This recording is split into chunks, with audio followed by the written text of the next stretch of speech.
Begin the current Daf Mesechta Bava Kama Daf Samach Beis.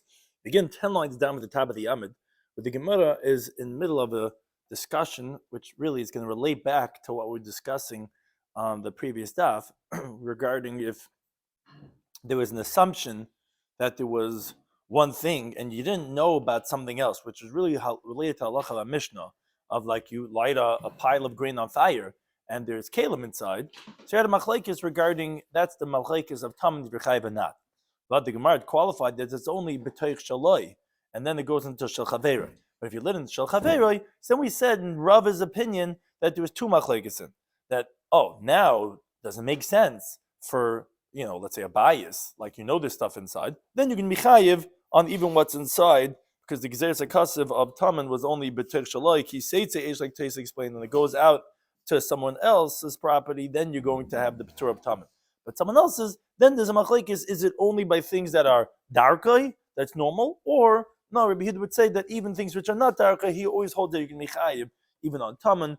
And then the Gemara on the top of this Amid said similarly things, let's say if you take responsibility for one thing, and then they cover it with something else, and it looks like a different type of grain, and say, hey, I didn't take responsibility for that. It's also, are you expected to be liable for things that you did not know of, and would that be considered as a negligence or not? Sure, it corresponds by Kazakh and Cheskel, turn to Nefachem, turn to today's Daf, Shbizchos, V'chen B'nei Yisrael, Eretz Yisrael, throughout the entire world. So I'm discussing today's Daf are Takanas Nigzal, which is halacha that when the guy was robbed, so we don't really know what was done, what was taken from him, and we believe the Nigzal to say how much was robbed from him. The Gemara says, what's the difference between a chamsin, someone who buys something forcibly, and gazlan, who's an ordinary thief? On Amid Beis, the Gemara tells regarding gamal shayitoy and pishton, if he was loaded with flax and it goes and it lights up on fire with the store owner's candle, who's going to be liable? The next Mishnah, which is the next parak Meruba, discusses the various penalties paid by a ganav. A covert thief, in contrast to a gazlan, is kafel. If he's caught with the thievery, is a twofold payment. And there's also, if he goes and he's tavach u'machar, he either slaughters or sells it, Bava Kama Daf, fourfold or fivefold payment, depending if it's a sheep or if it's an ox.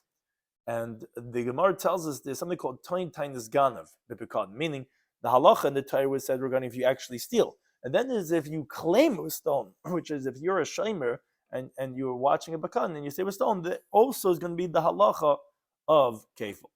To begin the current daf, we're finishing up a conversation from the previous daf, 10 lines down at the top of the Amid. As the Gemara is going to relate it back, and the Rishonim also regarding the halacha that we mentioned. Amar Rava, a nice dinner zav leisha. Someone gives a golden dinner to a woman, a coin. V'amalai says to Allah, Kizari bai, be careful with it, shal kasafu, it's silver. Gives her a golden coin, says be careful, it's silver. His ikase, and she damages it, she ruins it. Allah is mishalemes dinner zav, she has to pay back a golden coin. Why? Because he tells her, Mahavalech gabe dazik, say, what are you doing over here, ruining the coin? And what's important are the words actively, destructively, where she burns it or she throws it into the ocean. In other words, like Rashi clarifies, this is not the same thing of the Gemara we said on the top of this Amid from the previous daf. When someone lends space to his friend to pile on barley, what does he do? He piles on wheat. The Gemara had said, how much does the owner have to pay? Only barley. So why is this any different, asks Rashi. It's the same thing. You told her, be careful, it's silver. She goes and she ruins it, and she has to pay the value of gold. Why? Why don't you say the same thing like the Gemara you just said before, that she covers it with when you only give permission to put barley and then the person puts wheat, since you said this, that's what you took permission for, that's only what you're liable for. Says Rashi, no, because when you make a fire, the homeowner who his fire burns up the person who he lent space for is not mazik biyadayim. He's just negligent. Like it says, kisei eish, which means when the fire goes out on its own, which we mentioned this on Daf Samach in the Mohammedic version, that like we go out on our own, Hashem, who is like the owner of the fire, is liable, even though he didn't really make it. So therefore, here where she's destroying it, and even though I said silver, what are you doing destroying it? That's not a het to say, oh, I only said silver. So therefore, you're going to be chayav for a golden coin. But if pasha bay, let's say she was negligent regarding it, she just didn't watch it the way a shomer is supposed to, and it got lost, then mishalem mishal kasef. Then she only has to pay the value of a silver coin. Why? Because Amalei, she tells him, I only took a responsibility of watching a silver coin. To watch gold, I didn't take. You told me, be careful, it's silver. And therefore, even though it was really gold, she's only responsible for silver. Now, this was the teaching of Rava. He says, you learned this teaching in the name of Rava. We know this from our Mishnah, which is from a brisa, which is the brisa we brought on the top of this amid from the previous daf. We said, let's say someone gave space where someone says, yes, you could pile on your wheat over here, but he covered it with barley. Or sorry, let's say he gave him space of barley, and he covered it with wheat. So he only gave him permission to pile up barley and not wheat. Then, so the brisa, in both cases, he's only going to have to pay for the value of barley itself. Now, obviously, because Amalek could tell him, I only took responsibility for watching barley. And therefore, even though I see there was wheat over here, it doesn't make a difference. I didn't take responsibility for that. She could tell him, you told me be careful, it's silver. I never took responsibility for gold. Even though it was gold, as long as it was a negligence, not actively destroying, she's only going to be responsible for the value of silver. And therefore, we know it from a brisa, so we don't need an amayra of Rava to teach us the same halacha. Now, continue on a related discussion from our Mishnah. Rav said, Shamit Milsal Rabbi Yehuda. He says, I heard something in regards to the teaching of Rabbi Yehuda in our Mishnah. Leidana mahi, but I don't know what it is. So Amar Shmuel said, the master doesn't know what he heard regarding this teaching. Rabbi Yehuda, the mechayiv on this kitam be'eish. What did we hear regarding Yehuda that holds one is liable for burning hidden items in our Mishnah, not the Chachamim? The teaching was asur takanos nigzal be'ishay. They made the halacha. There's a halacha what's called elu nishboin v'noitlin, that the victim of a theft, may swear as to the value of the stolen items. They collect this amount. So that's what the Gemara is saying. That just like the Rabbanu instituted for the victim to swear how much was stolen, and you could take like the Mishnah teaches Masechet Shavuos Damim Dalman Beis Elu Nishbam Noitlin Hasachar Nigzal, the one that's the laborer and the victim of a robbery. So that's what they instituted by a person's fire, because no one knows it was hidden inside. How do we know what the damage was? So he swears what was hidden, and he goes and he collects on that value. That was what the halacha was said regarding the teaching of Rabbi Yehuda, which Taisa says, really according to Rabban also, they made a takana by a building when you have, or let's say by a pile of grain, by let's say the tools that are normally kept over there. It's just a chiddush according to Rabbi Yehuda, even like we say, no matter what's inside, you're liable for. Even for that, we made takanas nigzal, that he gets to swear what was there, and he could collect the value of those hidden items. Now, on this theme, once we just brought this regarding to the halacha of our Mishnah, the Gemara continues in a related vein. So, Boya Meimer wanted to know, Asur Takanas Nizal B'Maser, did they make the same thing regarding someone who had an informer go and cause damages to him? Did they make that the one who was informed on could also say what it was and swear and collect that amount, or not? So, what's the question? So, the Gemara explains and clarifies first. According to one who holds loy denina dina de garmi, which is a discussion we'll see later on, Daf Kof Yitzayin Mebez and Perek Hagoyzel Machal, which is, and there's a whole machlokes Rishonim, what's grama, what's garmi, but it's a certain type of indirect, direct form of causative damages.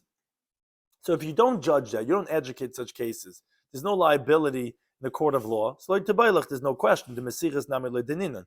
So obviously a meiser who's only at most a garmi, he doesn't actually destroy the guy's stuff. He just tells the government confiscates this guy's properties. So then there's no question, of course, we're not going to have such halacha. Okay, the whole question would only pertain according to the one that says we do educate such cases, we hold you liable for causing some type of direct damage to the victim. So now the question is, now that you're liable, so regarding when someone was informed on, did we make this thing of a takana just like we make by a victim of a robbery, the mishtabeh b'shachar that he swears and he collects, or not. Says the Gemara, take let it stand. It's not clear if we would say the same takana by someone who's informed on or not. Now, Tais has all discussion. What do you do by a tekui? Which I'm interesting. Do you say cholkin? Do you say that or do you say that no? That's it. You can't. You say b'mayin lekula. But the Gemara does not answer that question regarding a maser. Now the Gemara brings a story related to these ideas. Who gava? There was a person, the botash bekaspas of the chavre. He kicked the chest, the money box of his friend, Shadyi Benara, and he threw it into the river. Asa Malchiv Amar. So the owner of the box came along and he said, this and this amount I had inside of this money box. So Yosef Rav Ashi become ayin base. Rav Ashi was sitting and he was looking into this case, to this petition. What's the halacha in such a type of a story? So I'm going to read the Rav Acha Berei de Rava. Some say it was Rav Acha Berei de Rava who said Rav Ashi was looking into this. Lav Hain Masniten. Isn't this our Mishnah? That now we learned in our Mishnah that said the Moed Mucham Rabbi Yehuda, although the Chacham disagreed with Rabbi Yehuda, they hold that by Taman, something that's hidden you're not liable for. We said the Chacham agreed Rabbi Yehuda, the Madlik Sabira. When you light someone's building on fire, Shemesham Kama Shabatoiche, which we explained in the Tais is really two criteria. One, it's not just that you're doing in your property and it's going to someone else's property. You're actually lighting the guy's building on fire. And also the second thing that the Chacham hold is because shekin derech b'nei adam lanech babatim. It's normal for people to put stuff in homes. So unlike Rabbi Yehuda holds yichayv for anything, the Chacham hold has to be the derech. But if it's the derech, so then you can be chayiv. So the money box, it's definitely normal for money to be in there. So the chayra, this guy should be chayiv for having ruined what's in this guy's.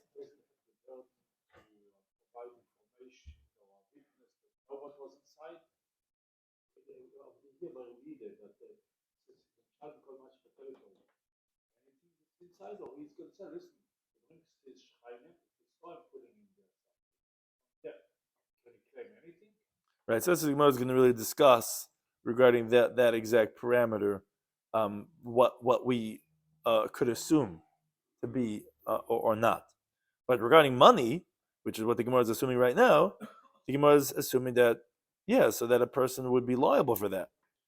Somebody said to him, "Look, Idikar Toin Zuzi. If he's claiming money was there, Hachanami, you're right, of course, that you'd be liable. In other words, obviously we're not talking about the mazik of Eish over here. We're comparing the idea, the concept, that just like by Eish, you're going to be chai based on svara, like Tais had said. So, because it's normal for stuff to be inside, and therefore we believe you and you're b'chayiv, you're also a guy's money box, you threw it in. So, of course, if you're claiming there was money, that makes sense, and the guy who threw it in will be chayiv for that. Hacha, but here what are we talking about is the Gotoin Maganisa. He's claiming there was a jewel inside, a pearl. What's the halacha? So what's the question? Really, essentially what you're saying. Mimanchi inchi Maganisa b'kaspasa? Do people put jewels in a money box?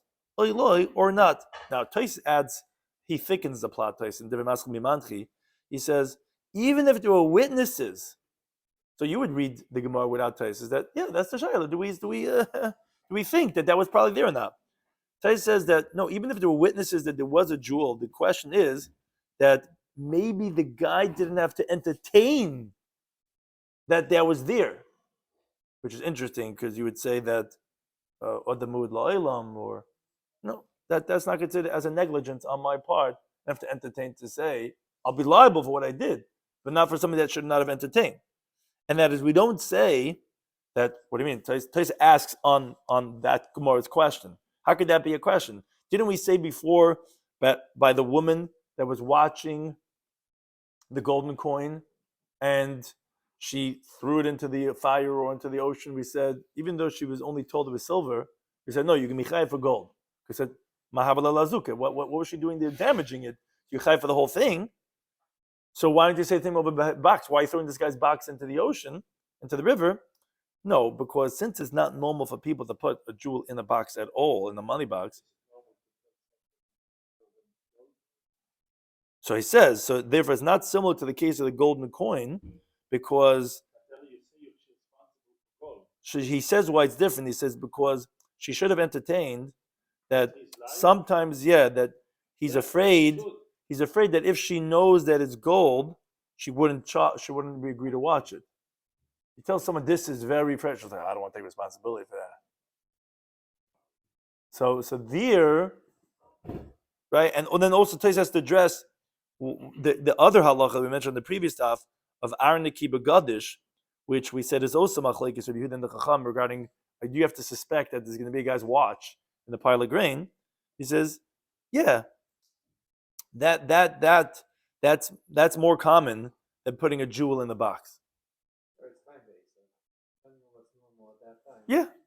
Taisa seems to be saying that's at least in regard to the Talmudic time period. So therefore, that's why it is relevant to say, would we hold this guy liable? Is it something that he should have expected? Meaning, it's very not like the simple understanding of the Gemara. A simple understanding of the Gemara is like, do we assume that what this guy is saying is true? They say no. How do we do with that? Even if we have witnesses, the question is, but would we hold this guy liable? And that's why Tais even goes on to say that it's not regarding the shvuah that we're asking. Did we make takanas nigzal like to believe this guy? The simple understanding of the Gemara is, do we believe him? So that would be relevant regarding takanas nigzal. Could he swear to say there was a jewel there? And Tais says, no, it's not what it's talking about. And at the end of Tais, he proves that, because if that would be the case, he proves it regarding what was Ravashi, what's he saying to Ravashi? Lavayim masnitin. It's no shaykhs to our Mishnah. So therefore, Tais explains it very differently. Not regarding do we think that this was what happened. We know it was there. There was a jewel. But would we hold this guy liable or not? But be that as it may, the Gemara does not answer the question. Anyway, it says take or let it stand. Again, either like the simple understanding of the Gemara is like, do we suspect that was there, or like the way Tais says that would we hold him liable or not? And the Gemara says we don't know. Similarly, says the Gemara, Amalei Rabbi Yemel Ravashi. The Yemel says Ravashi, Toin Kosta de Kaspa Bebida. Let's say a guy claims someone lit up his house on fire, committed an act of arson. Now he claims that there's a silver goblet in his house. What's the halacha? Somebody said, well, hey, Chazin, let's see. Inish Ahmed, who, if the guy's a wealthy guy that we evaluate, that he would be the type to have silver goblets. This like kaspa the kaspa that he has silver becher, or inami inish behemnahu, even if he's not a wealthy guy, but he's a trustworthy person. Mifked the in shigabe, that people deposit stuff by him. So it makes sense that he might have a silver goblet. So mishtabei v'shakal. This is like what's called takanas nigzal. He swears and he collects. But if not, lav kol kamine. So then he has no rights to just start making up stuff. He had the Mona Lisa in his house, in his basement. I had, make these claims from the insurance company. Yeah, if it makes sense, yeah. If not, not. So only Ravad Breeder of Avi the Ravashi says, this is unrelated, but the Gemara says Mabin Gazlan Lachamsin. So Taisus clarifies. He says the Gemara's question is unrelated to the biblical terminology. In the lashon of the pasuk, there's no difference between them. Here the Gemara is asking, what's the difference between a rabbinic Gazlan and a rabbinic Chamsin? So Mali said to him, Chamsin Yob Dami. Someone who's a Chamsin, he gives the money, but he does it forcibly. Gazlan lo Yob Dami, but a robber doesn't even give money. So Amalei said to him, Yob Dami, but you're saying if a Chamsin is someone who gives money, so Chamsin Karisle? How are you calling him a Chamsin? But Vam Ravuna, he says, Tulu B'Zavan, if you hang someone, you coerce him to sell, Zvini, the sale is binding. So if that's the case, so you're not considered someone who is stealing, but like giving money for the stealing. You're not stealing, it's a valid sale. It's more like Kash is not a difficulty. When the guy says, I want, says uncle, says, okay, fine. He says, I want. Hadda writes in here, he doesn't say I want. The guy just grabs the item and throws the money at him. So that would be a chamsin. But Minatayra says he's not possible only where he doesn't give money. If he gives money, he's a kosher person, even though the guy didn't say rights, and even though he violated the law of Sachmaid in the Torah, but upon him, rabbinically, you're going to be a chamsin even if you gave money, if the guy didn't say rights any, but if he said rights any, so then ultimately it is a valid sale, and you're not considered even a chamsin, even rabban.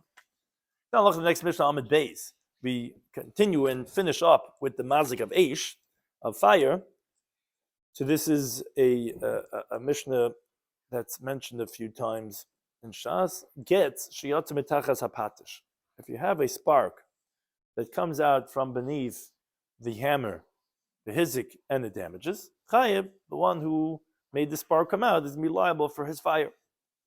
Another case, gamal sha'ir toin pishtan. If you had a camel that was loaded with flax, and it's walking through the street,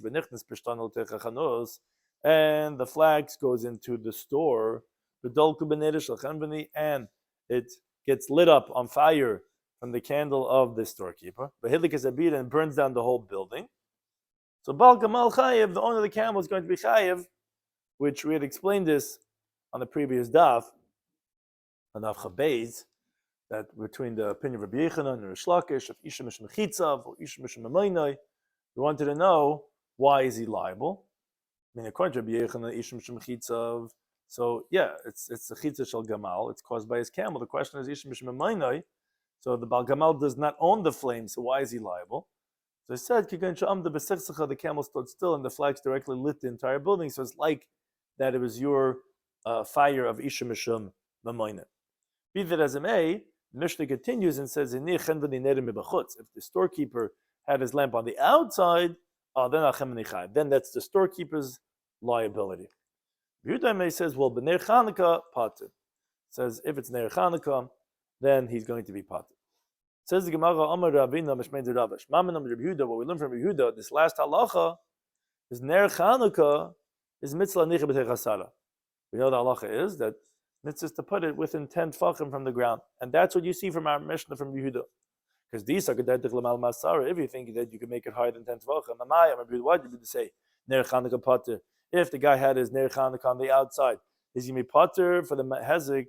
What do you mean? You're saying because of mitzvah? What do you mean?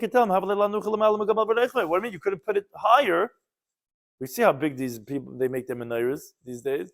You can put it higher than the camel and its riders. So that's not an excuse. So it should be the negligence of the storekeeper, even if it's ner Chanukah. Obviously, mitzvah nicha. No, the mitzvah is to put it within 10 tvachim. So therefore, the Torah tells me to do this. So therefore, it's not my liability. Somebody said, no, it's not a proof. I could truthfully tell you that you could make the menorah higher than 10 tvachim. What are you going to say? Then he should have put it higher than the camel on the right, and it's his negligence for putting it lower. No. Even the mitzvah ka'asik, since he's engaged in a mitzvah, we could just say that the Chacham did not make him go through that effort. And once you're doing a mitzvah, we're not going to make you do the tircha, but not because the mitzvah requires it to be within 10 tefachim. Amar Rav Kahana, once we talk about ner Chanukah, Darash Rav Nasan b'man Yomim Mishmein Rav Tacham, ner Chanukah shenicha l'malam esem amma, the ner Chanukah that was placed above 20 amas, which is Rashi, he tells us people cannot see so high, and therefore the miracle will not be publicized. And the whole point of the mitzvah ner Chanukah, the uvdid, the mamish, the maisa of ner Chanukah is presuming nisa, so is to publicize the miracle. And if no one could see it, then besula, the ner Chanukah are invalid kesukah ukamavi. As we know, this halacha, beginning Masechta Sukkah and beginning Masechta Erevin, they both talk about that the schach above 20 amas, or the mavoi, the lechi, the kaira above 20 amas are going to be possible because you cannot see, which defeats the purpose of either laman yediduristechem or or because to know that this is where the erev ends. So therefore, the same thing would apply to ner Chanukah is going to be possible. Now, Taisa wonders. He says, why don't you say you might? As the Gemara says in the beginning of Masechta Sukkah, that by mavoi, which is rabbinic, we say the takanta, we say you might. By sukkah, which is deraisa, we say pasul.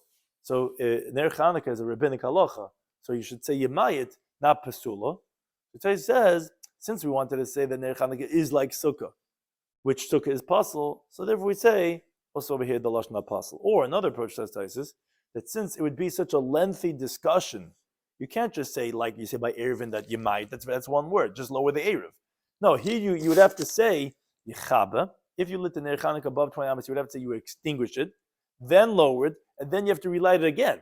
Because as I explained, it's not enough just to say yemai to lower it as it's lit, because that wouldn't be enough. As the Gemara says, if you lit the ner Chanukah inside and then you take it outside, you didn't do anything. And here also wouldn't make a difference. It's hadlaka oisem mitzvah, not hanocha oisem mitzvah. It wouldn't be enough to just put it where it has to be. You'd have to say extinguish it, then lower it, then relight it. Too many words. So therefore, they said psula instead of the lengthy terminology. We shall return to you the sixth parak, Mesechta Bava Kama Daf, which spoke about the halachas of shmira, which Taisa explained why it came in over here regarding the halacha that was brought up regarding boer of appropriate cover. So we got into the discussion regarding appropriate protection for animals, and then we went to the last mazik that we didn't discuss of Eish, and now we discussed Perek Meruba, which is related to the Adam mazik, which was the one we also didn't discuss yet from the four mazik, and really the last one that we didn't discuss yet, which discusses, our Mishnah specifically discussed the various penalties paid by a ganav, a covert thief, regarding the halacha of kefil, a twofold payment, and Bava Chamisha, a fourfold or fivefold payment. That's the theme of this parak, and it's called meruba because of the first word, which means meruba midas tashlumi kefil. There's more application of the punishment of paying double the amount, more than the measurement of when you're going to have to pay 4 or 5 times the amount of what you stole. Why? So the Mishnah actually quotes one thing. Shemidas tashlumi kefil neheges, because the halacha, the attribute of paying double the amount applies, whether it's regarding something that's a living creature, whether it's not a living thing. If you're caught with a stolen object, you'll pay kefil even for inanimate objects. Whereas the midas tashluma bava chamisha in heges, halacha of dal v'hei, of paying 4 or 5 times of what you stole, does not apply only by an ox or a sheep. Shlomo says the pasuk in Shemais, Yignav ish and a person is going to steal an ox or a sheep, and he's going to slaughter or sell it, etc. Then he's going to have to pay for the he's going to have to pay 4 for the sheep and 5 for the ox. So that's one difference. Now, once we bring in the halacha of kefil now the hay, the Mishnah qualifies it and says that if someone steals after someone already stole, meaning he's goinav min haganav, like it's called, he steals from a thief, so he doesn't pay kefil, because the pasuk says v'gunav mebeisa ish. If you steal from the house of the man, of the owner, and not from the beis haganav, so you steal from the ganav, you don't pay kefil, and and neither if you slaughter or sell after someone stole, neither thee would you pay 4 or 5 times the amount. So it's not from, if it's from a previous stolen item from another thief, you're not going to pay not kefil and not dal v'hei. Now the Gemara makes an inference.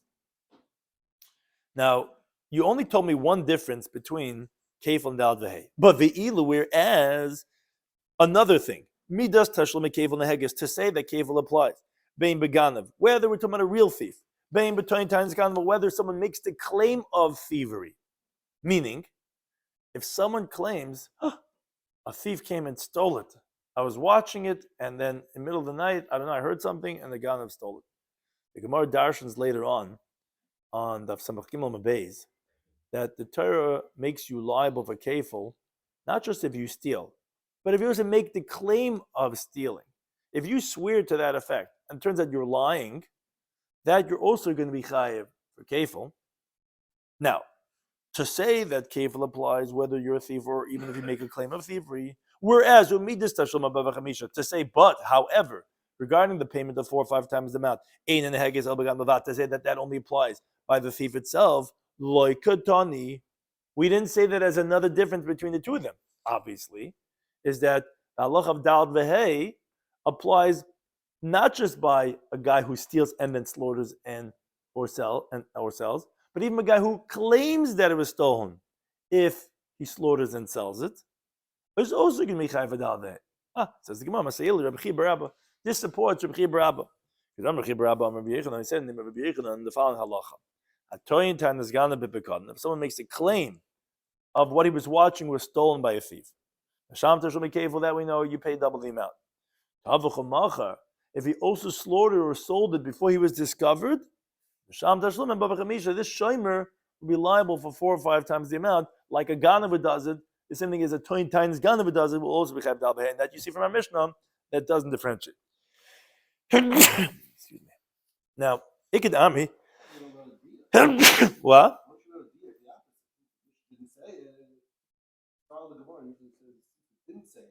We didn't say there's another difference. Only by real God, not by. No, meaning in our Mishnah we said, what's the difference between Kev and Dal V'Hei? So the one difference is Ruach Chaim or Imbe Ruach Chaim. You could have said another difference between the two of them and said, oh, another difference is in the case of a Toyin Tain's Ganav. You'll pay Kefil, but you won't pay Dal V'Hei. Why don't you say that as another difference between the two of them? The fact that you didn't say that, obviously you're saying that Dal V'Hei would apply also by a Toyin Tain's Ganav. Now, that's one version. Ikadami, those say a different version that actually it's going the other way. Let's support Rabbi Abba because I'm Rabbi Abba and says, yeah, it sounds like our Mishnah. If someone makes a claim of thievery by a deposit, so and he's found with it that he's lying, he actually has it. He pays double the amount. A slaughterer sells it. Has to pay 4 or 5 times the amount. So the Gemara is assuming that this should support it. But this second version says no, it's not a raya. Why not? Because Mikatani, does the Mishnah say Ein Bain? The word Ein Bain was saying there's no other difference. That would sound like it's precise and that we didn't leave over anything else. No, it just says Meruba Katani. It says that there's more. Some things that this is more than the other ones. And therefore a ton of a shiur. Could be we learned and that we left things over. Now, Taisa says, in the Maskal Meruba Mikatani, he says, sounds like from the Gemara that where it says Ein Bain, so then you can't say Tana B'Shayir. He was saying Tana B'Shayir, it could be we left other things over. We say Ein Bain, that's it. So the Rima or Lions asks, he says, what are you talking about? We have in Mishnah, the first paragraph of Masechet Megillah, it says Ein Bain Nedarim LeNedavos, only that Nedarim Yechayv V'Nachrayis and Nedav is not Chayv B'Achrayis. But what do you mean? Nedav could come from Meiser, a Neder, which is an obligation, could only come from Chulin, as the Mishnah teaches Masechet Menachos. And there it says Ein Bain, there are other differences. So Taisa says importantly, he says, we're not coming to teach you everything related to the halachas and the Nedarim and the Davos, what they're different one from the other. We're just coming to say that the chiv that comes by this one is not more than the other one when it comes to your responsibility only regarding insurance, regarding responsibility. Regarding Bal Ta'acher, that's what's saying, they're the same. But regarding everything else, I'm not talking about all the halachas, I'm talking about one category. In this category, there's no difference. So he says, let's say the Mishnah in Masechtas Megillah, Daf Zayin, that says, Ein Bein Shabbos LeYom Kippurim. There, it's not talking about every halacha. For example, the issue of eating. Of course, there's other differences. It doesn't say that one you could eat, one you can't eat. That we're not talking about that. So to Ein Bein Shabbos LeYom Tov Nefesh Bulvad. We're not talking about the severity between the two of them. For example, Lav and Misa, because those are other differences. We're just talking regarding what's forbidden and what's permitted.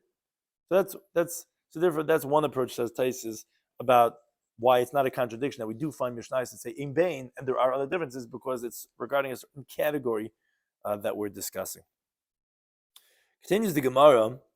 We said in the Mishnah that, so what's the one difference that we do have? The one difference is that Shemitah Tashlumi Kevel Neheges B'chulu, that Kevel applies whether it's an animate, it's a living spirit or not, and Kedal V'hei is only by a sheep and a lamb. Says the Gemara, where do we know this from? The term of the Brisa, which this is the drasha type of Gemaras. Some people love it. The term of the Brisa. The pasuk says in Shemais, this is a pasuk that's talking about the liability of Kefil, which the Gemara ultimately explains to us that this is regarding Toyin Tainus Ganav, regarding making the claim that it was stolen, and it's regarding a shomer that, like this pasuk says in Shemais Chabei's pasuk Ches. If you see the pasuk that Adlakimi over the Varsh name, we'll see the Gemara will explain this. The Gemara elsewhere explains this as talking about regarding a guy who is a shomer and he's claiming it's stolen, and then they come to court to verify if what he's saying is true or not. But when it talks about this halacha of kevo Toyin Tainus Ganav, the pasuk says a few different terminologies, and the Gemara shows when it says I'll call Dvar Pesha that is going to be liable for all types of negligence. Well, that's a klal. That's a general terminology. It's liable for anything. Al Shara Chamar Al Seb Al Salma. Then it says on the ox, on the donkey, on the sheep, on the cloth. Well, that's a prat. Those are specifics. And then it says a kol aveda. Then it says on all lost objects. That's chazav kol. It's saying another general terminology again. So that's what's called in halacha klal prat to klal. The general, specific, and the general. Okay, we know that is iyatadan elkein prat. So that you only qualify that which is similar to the specific, which is ma prat mafurish. Just like the specific is explicit, something that's davar metaltal. It's a movable item, a gufay moment, and it has intrinsic value. If you look at all those items, ox, clothing, they're movable items and they're intrinsic value. They don't just represent money; they're money itself. Oh, okay, that's ke'ena prat. I've called davar metaltal gufay moment. So to anything that's a movable item and it itself has a monetary intrinsic value, is going to have the halacha of kefil of 20 times ganav. So, what are we excluding from this? Yotzur karkais, that excludes properties she'ein metallim that are not movable. Yotzur avodim, that excludes slaves shehukshu lekarkais, which the Torah compares to property, like it says in Vayikol Chavebes Nachaltem Oisam, which the terminology of inheritance that we use regarding property. The same thing is regarding the halacha of the avodim. And Yotzur shtachas, and that excludes documents she'af al pi shemetallim, although they're movable in gufa mammon. They don't have intrinsic monetary value. They cause and they allow you to collect money. But the piece of paper is not worth a pruta. It just represents something, but it's not intrinsic value. And then yatsa hektish, one other thing that gets excluded is hektish, because re'ehu ksib, the Torah says re'ehu, which re'ehu always means your friend, but not that of hektish. Which takes on the top of Samach Gimel discusses why do you need re'ehu to exclude hektish from kefil, but turn times ganav. But there is no shvuah by hektish anyway, and the Gemara later on learns out kiven shvuah one pasuk. That would make sense, but from re'ehu, the Taisus finds that difficult, and then Taisus asks that, but we know to exclude not from re'ehu, we know it from begunav mibeis ish, v'lo mibeis hektish. Says Taisus, no, they were not really dashing from the word ish, because hektish also would be appropriate the word ish. And therefore, again, al kapanim, that's what our Gemara is saying, that from re'ehu. So that we would know not hektish, and these are the four things that are excluded from the halacha of 20 times ganav. The question gets more specific. Wait a second. Ima prat mafurish. If you're really going to compare to the specific, then it has to be also davish and nevlasa metama b'maka b'masa. It has to be something that its carcass will contaminate through touch and through carrying, because that's what happens with a dead shar and chamar, all these different things. And the seh. So I've called davish and nevlasa metama b'maka b'masa. I should say that the halacha of 20 times ganav, the guy is a shomer and he claims it was stolen. Turns out he really had it. That to be chayiv kefil has to be similar to something that when it dies, you have tamas magamasa. Aval oifoi sloi. But if it was a bird that he was watching for him, his favorite parakeet, and he really wanted to hold on to it, he liked to and say, "Good morning, Shloimy." He wanted to have it, and he says, "Oh, I'm sorry, it got stolen. You know what happened? The guys broke in," and he shows him marks on the door, and he's holding on to it. And they chop him, they catch him, and they say, "Ganavus the best." So you have to pay kefil, right? No, I have to pay kefil because it has to be keina prat. The pratim all have Thomas Magamas. A bird doesn't have, a dead bird doesn't have Thomas Maga. Masa bird has different halachas in Tuma. So that should be excluded. Says the Gemara, what?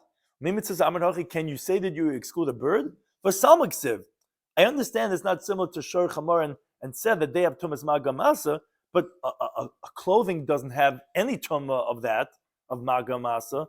So what do you mean a dead, like a dead shirt doesn't have such halacha? Somebody said, no, anan bebalichem. We're talking about regarding living creatures. Ima bebalichem, by an animate object, by a living creature, I would say davishin of lesson metav magamasa in. Only someone has its dead carcass will contaminate by touching, carrying. Then yes, davishin of lesson metav magamasa. There's no nevela obviously by a shirt. So therefore anything that does have a halach of nevela, like by a bird, if it doesn't have tumas magamasa, then it would not be included. And the Gemara on the top of Samach Gimel Rav explains very importantly what it's addressing, because you would say, what are you talking about? If there's one of the pratim that it's similar, it should be included. So the Gemara says no, because the chol chad v'chad, every single one of them is klalu prat ba'api nafshi darshinle. We explain each one independently, as Rashi explains. In other words, when there's more than one prat, each and every one of them is going to be marba like something similar to it. In other words, we don't look at all the pratim and darshan, whatever is similar to all of them. So then you'll say, okay, a bird is similar to the prat of a salma. So that's including the living creature that its carcass is not metame, as the Gemara says later on, the Samach Dalam and Beis, as the Chizkiah teaches that no, we put shur between the words himatzi and timatzi. We put chamor between the words himatzi and timatzi. In other words, each and every one of them is darshan on its own. So if you're going to compare birds, we're going to compare it to the living creatures one, and not to the ones of the salma, of the shirt. So therefore, if each one is telling a separate drasha, so l'chayr we should be saying that only that which has tumas nevela of magamasa, but oif lay, but oif is not. So on that says the Gemara, no, imkain, if that would be the case, that it has to be ke'ena prat on all sides that you're bringing it for, which we're saying it's not only something that's gufay mammon and that it's metaltal, but it also has to be that the nevlasai is metal magamasa. So nechtav rachman achat prata. The Torah should have written just one of these pratim of Bali Chayim, and then you would have said, yeah, it has to be ke'ena prat. And it has to have that it's nevelas mitam b'magamasa. Why do you write not just shar and chamar and seh? Oh, it's coming to include other things, other living creatures, even that which is not similar in three sides, but as long as, let's say, similar on two sides. So the Gemara says, wait a second, which one should the Torah have written that you're saying that we could have left out the rest, and then you would have known that it has to be similar on all three sides, and from the fact that saying more, you're including the one of oif. As the Gemara explains, because Rahman Ashar had the Torah written only the case of ox. I would have said that you only have kefil by ox because cover the mizbeach in only something that's similar to it that it's sacrificed on the mizbeach.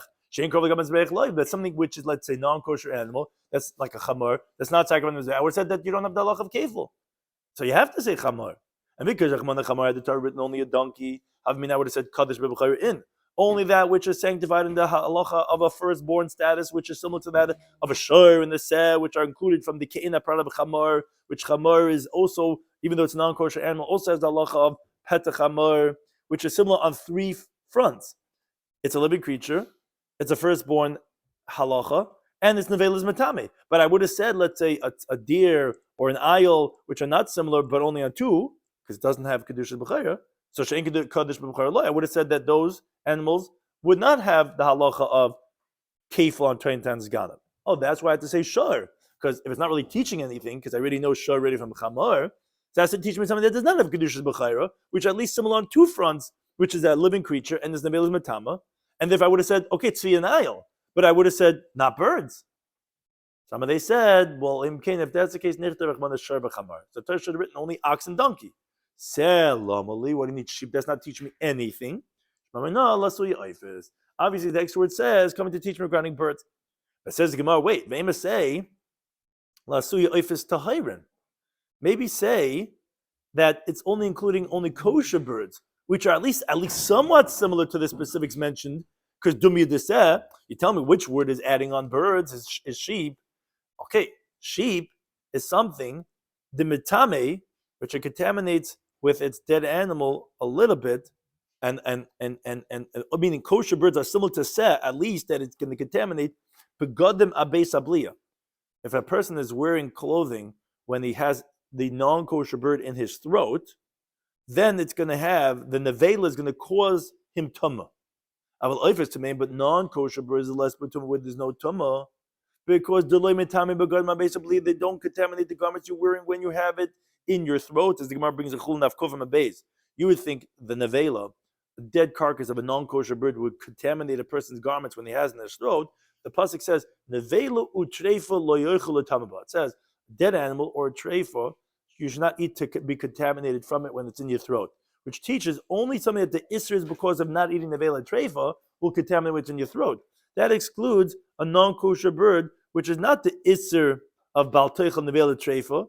It's because al teichel tameh is not kosher, so that doesn't have the tumah of beis abliya. So maybe that should not be included because it's not so similar to seh. If I'm including seh, mechatesa to include more than a kosher bird, which at least has some similar to seh, that it has a tumah like a kosher animal has, like I said, has tumas nevela, so too that of a kosher bird has also. So the Gemara falls off from this, and as Tosfos brings the gear, it says Ella kol ribuyuhu. The truth is that really we know this from the word kol. As Tosfos the Ramaschal Ella explains, it says even though the Brisa, so to speak, darshan zibra klal prat klal, it's not because he's darshaning the pasuk like this. It's for whatever reason it is, we're including everything that's movable and its intrinsic monetary value, and that really we know from the word kol, which the Gemara is going to continue on the next daf. That does every time the word kol mean you're including everything? But it's only because the drasha of klal prat klal was very fluent in the Gemara, so it's said in that way. but really it's not from a klal by the klal, really not from the word kol is riboy, and therefore including all types of things in the halacha of trying to understand, including that of an oif. I think it's